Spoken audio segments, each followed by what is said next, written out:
And then it becomes a challenge because we are not selfless.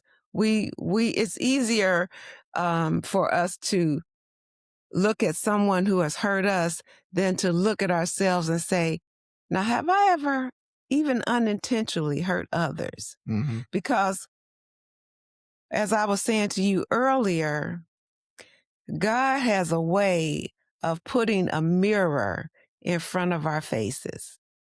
And whenever God puts that mirror in front of me, I cannot stand what I'm seeing. You don't like looking in the mirror? I don't love it, naturally speaking. I mean, I'm like, I wish this was a little tighter, and I wish, this the real wrinkles here. And, and I got issues.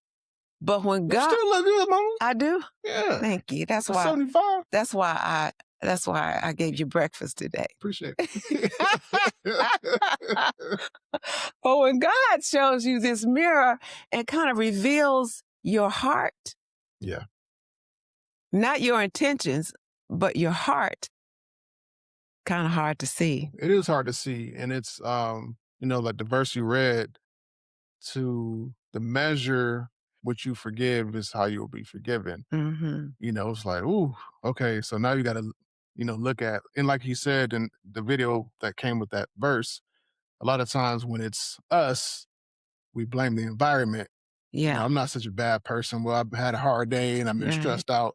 When somebody else offends us, we're attacking that person's character. We're not really considering their bad day or what they've been through or their experience in life and what caused them to do that.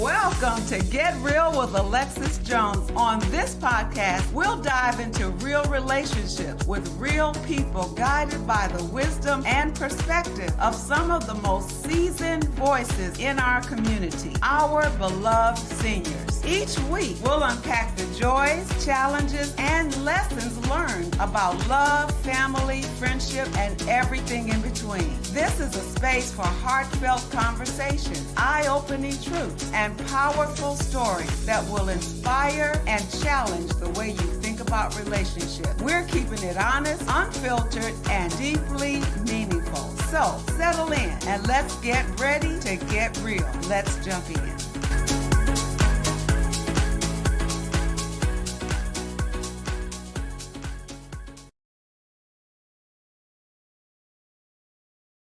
Well, hello there and welcome again to another episode of Get Real with Alexis. I'm Alexis. I am your host, and I am here today with a special guest. The special guest happens to be my younger son, Brandon. Hey, Brandon. Hi. Brandon did not know we were going to do this today. I was coerced into coming here by food. Yes, I made him a nice breakfast, and then I said, we should record a podcast. I said yes. So here I am. you get a man with a hungry stomach and you feed him, you might get some things out of him, right? Maybe. We'll see. Yeah. Okay. Well, the reason that we're talking with you today is we were talking at the table and I wanted to bring you in on the conversation. So this morning I was doing my Bible reading and meditation. So there's this app that I go to. There's a Bible verse, and then there's a little short video and some other text associated. Today's stuck with me, and Brandon and I ended up talking about it while we were having breakfast this morning. So it's a familiar scripture from Matthew 7:12, but let me read to you some of the text so you'll know what was in my mind when we decided to do this. It says, a look in the mirror. As humans, our default setting isn't exactly selflessness. Mm-hmm. We often judge ourselves by our intentions, but we judge others by their actions. We can be quick to accuse without first looking in the mirror, but Jesus calls us to live differently. He says in Matthew 7:12, and this is the New Living Translation, do to others whatever you would like them to do to you. This is the essence of all that is taught in the law and the prophets. Often referred to as the golden rule. We all know that. We learned that in Sunday school, right? Mm-hmm. It's a brilliant litmus test for discerning how to respond to people in the face of hardship, uncertainty, and pain. Here's some ways we can apply this verse to our daily lives. When someone hurts you, think, have you ever hurt someone either accidentally or intentionally?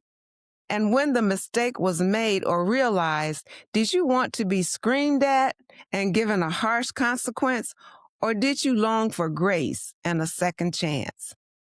To the extent that we forgive, we are forgiven.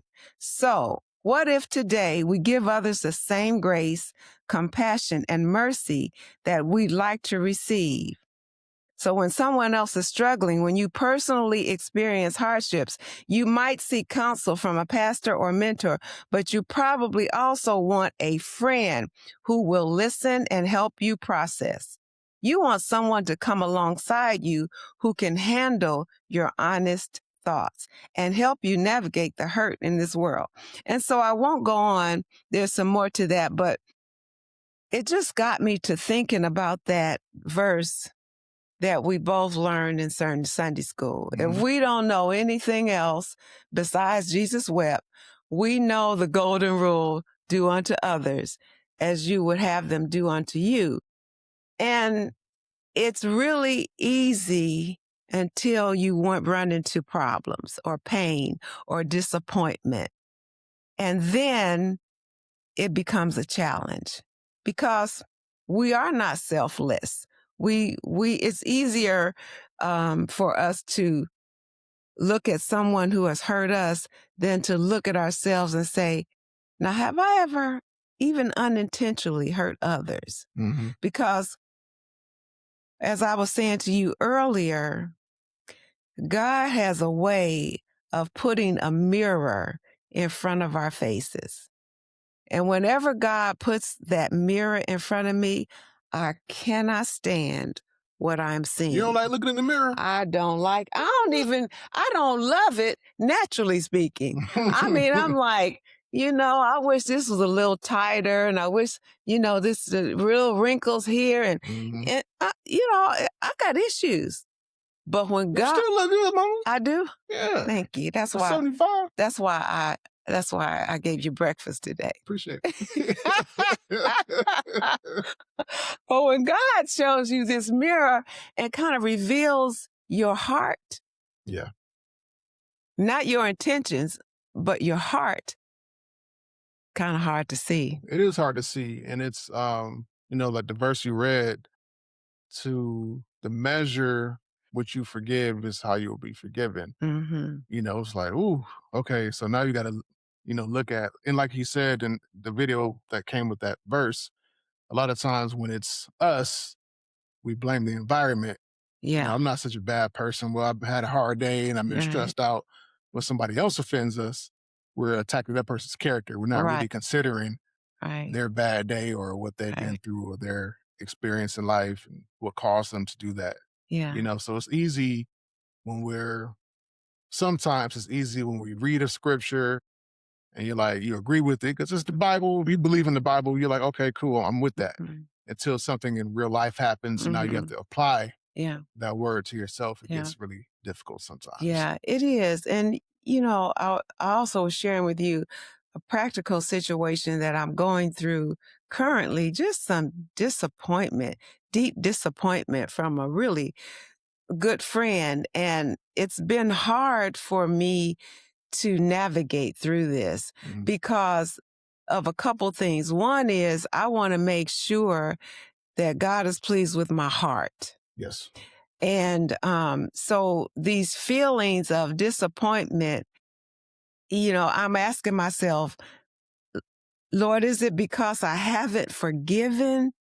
Or is it that this has changed their relationship, and I don't know what that means because it used to be this. Yes. Yeah. And so, whenever we're in a situation and we're hurt by somebody, oftentimes it does change the relationship. But like I was saying earlier, that's not the same as unforgiveness necessarily. It could be a sign of unforgiveness, but sometimes when somebody does wrong or they show you the true nature of who they are, you have to move differently. Yeah. Because you don't want to expose yourself to that type of hurt again. But we're not, God doesn't command us to stay in a situation necessarily, but he does command us to love that person. When one of the disciples asked, well, how often... When you say stay in the situation, you mean in the relationship. Right. Or in the relationship the same way. Okay, the same way. You have a relationship with your best friend and you have a relationship with the neighbor that you kind of know. There's just different levels of relationships. So it's not that it's not a relationship. What was I about to say? I'm sorry I interrupted you. You did. Because I can't even remind you. I can't say, well, you were saying, so I can't help you out. But it's going to come back. It'll come back. It's going to come back. So I'll go back and maybe it'll ring a bell. So you were saying to me this morning that unforgiveness doesn't necessarily mean that... So I was saying that because your relationship with that person has changed, it doesn't necessarily mean that you have unforgiveness in your heart. Yeah. It could be unforgiveness, but it doesn't necessarily mean that there is. So sometimes we have to put up boundaries or put people in a category. So, okay, you know what? But again, God commands us to love our neighbor, love our enemy, pray for those who do you wrong, that type of things. I think as long as your heart posture is, Lord, help me to, what did the verse say? Make within me a clean heart. Create in me a clean heart. So, because you may not know, and it's okay not to know. Like God is concerned with, do you want me to intervene, and are you trying to live to please me? Yeah. And so as long as that's where your heart is, and he'll reveal those things into you. So it's just like, the refining of gold. To refine gold, you have to heat it up. In the heating portion of refinement, when it's our hearts, when God heats things up, it's uncomfortable.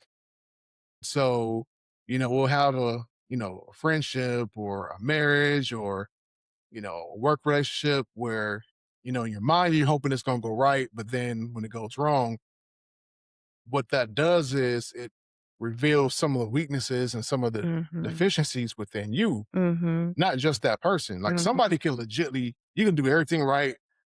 The person on the other side can legitly do you evil. And so God has to work on that person, and you have to allow God to work on that person. But when you react a certain way, God is also revealing things within you. Yeah. And that's just so we can have the character of Jesus. So again, with the example of gold, a goldsmith, when they're refining gold, they heat it up and they use a ladle, kind of like a colander. They scoop up because the impurities rise to the top when you heat gold. And so then they scoop it up, let it cool, and they start the process over and over again until you can see a reflection in the metal. Yeah. And so, it's just it one of those does things. Rise to the top, doesn't it? It does. And it's ugly. It can get ugly. It can be ugly. But just accept that it's ugly and like I said, ask God, like, okay, and be honest, like we were talking about. Yeah. Honest with yourself, not lying to yourself. Like lying to yourself is the most detrimental thing you can do. Because if you do that, then you're never going to change in the right direction. Right. God wants you to change. And so, we just have to know that, for one, that people are going to hurt us, but there is a way to forgive. That we forgive 70 times, 77 times. That's a lot of times. It's a lot of times. I mean, I did the math. That's a whole lot of times. It's a whole lot of times. I got my calculator. I said, how many times did you say Lord? Yeah, because, people are hurting. People do go through things that cause them to have a certain character, and so do we. And we've hurt people probably unknowingly a lot of times. And right. so, what does the world look like if everybody works to forgive everybody versus everybody hold on to offense and points the finger at the other person? Yeah. It's a very dark world if we all live like that.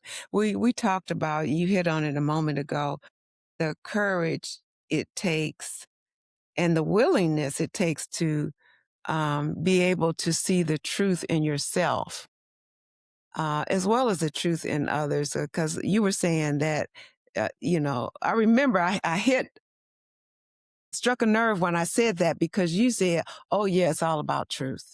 It's all about truth. Yeah. You have to be willing. We go back to the reflection in the mirror to see what's really there. Yes. When all the makeup is removed and the hair is going all different kinds of different, what's really, who are you really? Because if I don't start there, there's just no way for me to improve or heal or get better or better in my relationships. I've got to start with the man in the mirror, as Michael Jackson would say. I was about to sing that song. But don't sing. Okay, go ahead. No, don't do it. Don't do it. You can just play a track of it. The man in the mirror, asking him to change his ways. Neither one of us got that gift. No. See, I don't have that. We're being honest with ourselves right now. That's what we're talking about. I'm being honest with you when I say, son, you don't have that gift. No, I accept. But I'm being honest with myself when I say, Alexis, you can really sing. We'll let the people in the comments. We'll let them vote on that. So yeah, I think what struck me this morning, going back to the golden rule, is it's easier for me to extend grace, even if somebody has really hurt and disappointed me, whether it be intentionally or not. It's easier for me to look at that situation with more grace when I remember that in turn, I've hurt people too. Yes. Yeah. Intentionally, whether it's intentionally or unintentionally, I've hurt and I've deeply disappointed people. Yes. That just calms me right back down, because before I do that, I'm like, oh, you did this and you did that. And you say, how could you? How could you do that? Yeah. What kind of person are you? Until the mirror is put in front of my face and the recording is played back. Yes. And I see what I did. And that's why it's important to have people in our lives that tell us the truth. Yeah. So that we can go to. Yeah.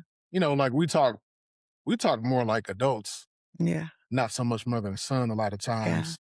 And you'll come to me with something and I'll give you advice and vice versa.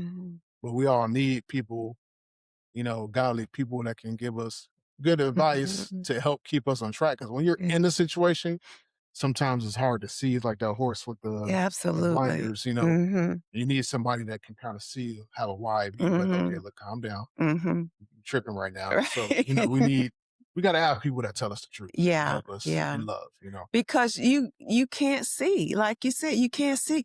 And my feelings even make me more blinded. Yes. Right.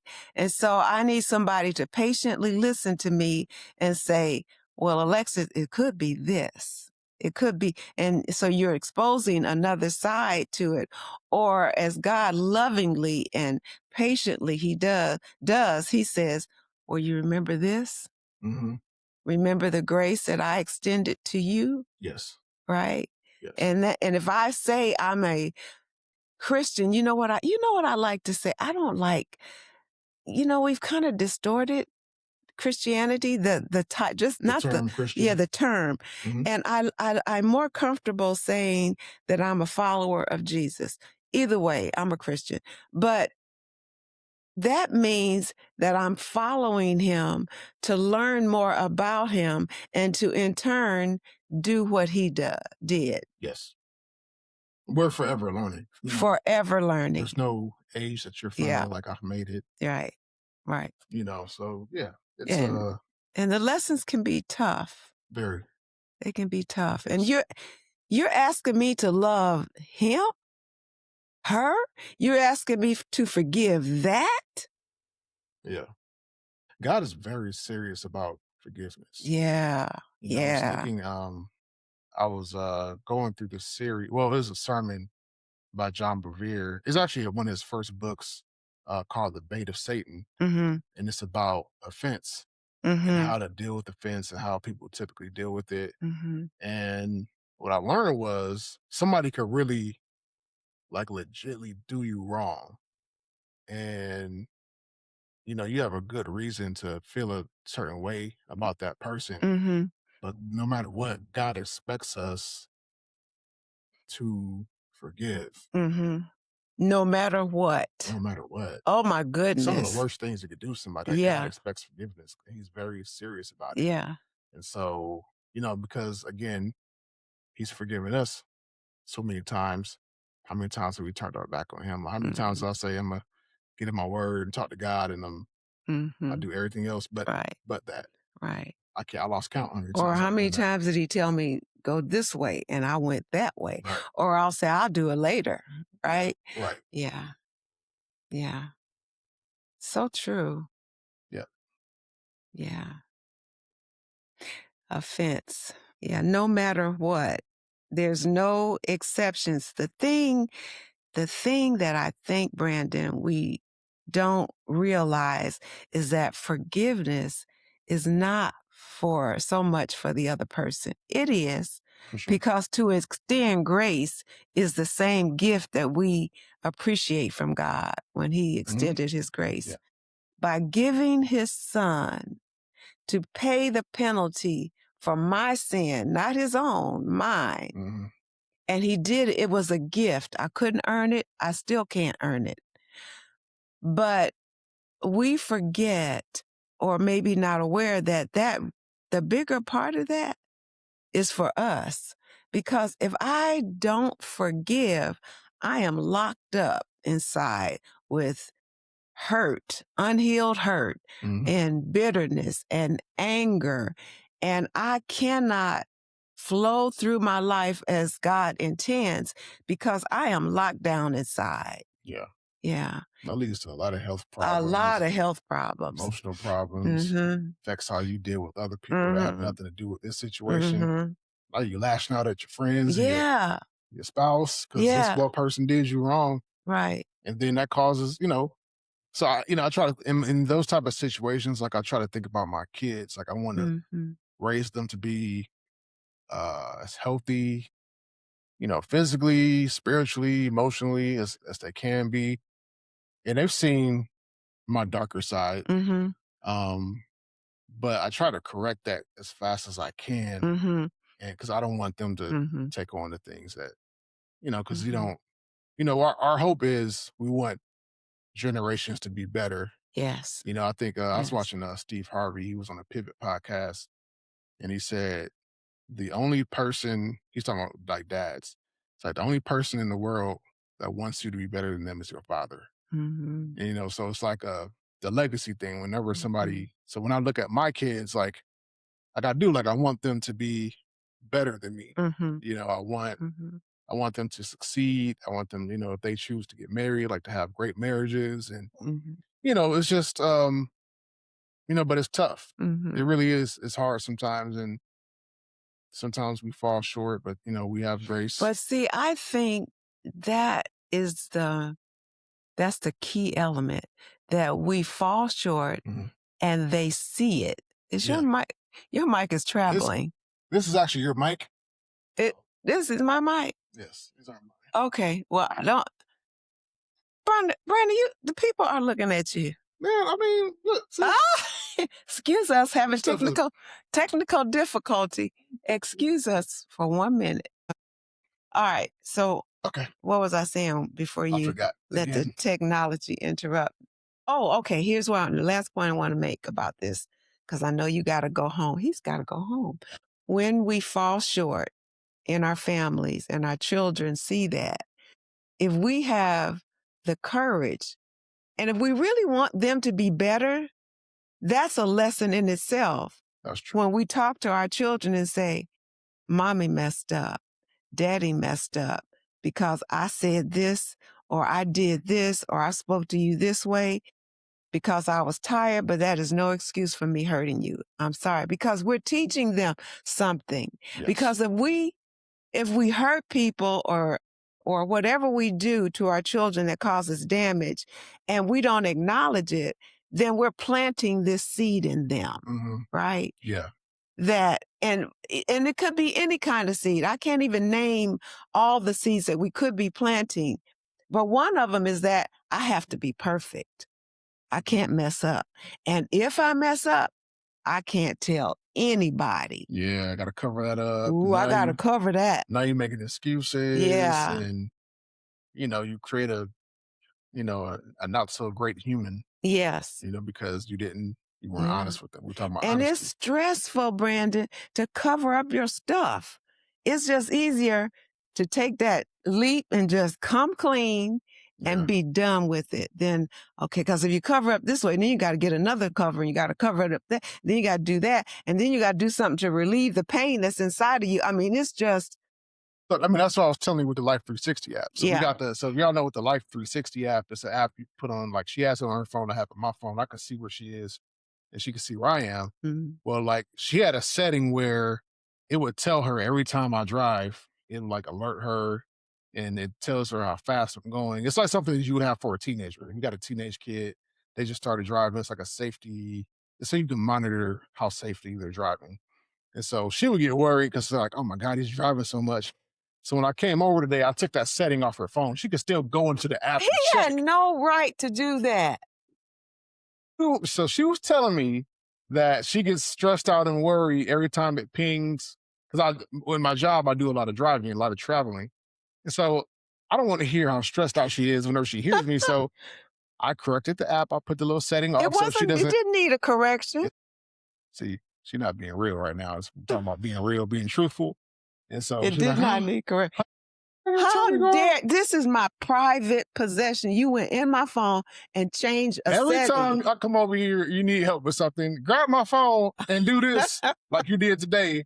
Yeah, but you don't go into my private app where I'm keeping track of you. I got your password, so on your phone. So anyway, he changed some settings. So what? I don't know how fast you're driving now? Why do you need to know that? Well, what else did you change besides that? He probably changed, so I don't know where it's going and all of that kind of stuff. See, I forgot. I was making a point. I forgot what point I was trying to make. You have to do a part 2 once we remember all the things that we forgot. Go ahead. So 360 app. So now she doesn't have to worry so much. And I forgot whatever I was going to say. It was good too, what you were going to say. Because, oh man, I'm sorry, you guys. I messed up. Made him forget, and that was going to really be good. Anyway, so we were talking about kids and being honest with them and truthful. So we want people to take. Oh yeah, so what I was getting to was I was trying to tell you, like, I'm not trying to cover up my tracks because like I'm getting older. That takes way too much energy now. Like I don't have the energy like to lie to people because then you got to follow it up with another lie to cover up that lie and then trying to be deceitful. It's like, I don't care anymore, man. Like, this is what it is. Yeah. I just rather put it all out there. Yeah. Like it or don't like it. So, we want our, children to be responsible, not just with like a car and money. Those things are important, but like we want them to be responsible with their emotions, with other people's emotions. And so we have to, like you said, we have to be an example, and everything is a learning opportunity. Yeah. So when we do act out or do something that's not, Christ-like, now we have an opportunity to tell them, hey, we're wrong. Yeah. Hey, I'm sorry. Daddy shouldn't have said that, or I should have said it this way, or I could have did it different. And now they can see like what correction looks like. Correction within yourself looks like. And so now they can do that with their relationships and with their kids and all that kind of stuff. And they will. Yeah. And then the world's a better place. Yeah. And they pay attention more to what you do than what you say. Because as parents, we say a lot. Yes. We say a lot. Don't do this, do this. Don't go here, go here. All that. But they're watching us. Mm-hmm. They're watching our reaction to things. They're watching what we do when we're angry. They're watching all of that. And it's teaching. We're teaching a lesson whether we intend to or not. Yeah. So I think that trying to be a perfect parent, impossible. Don't even try it.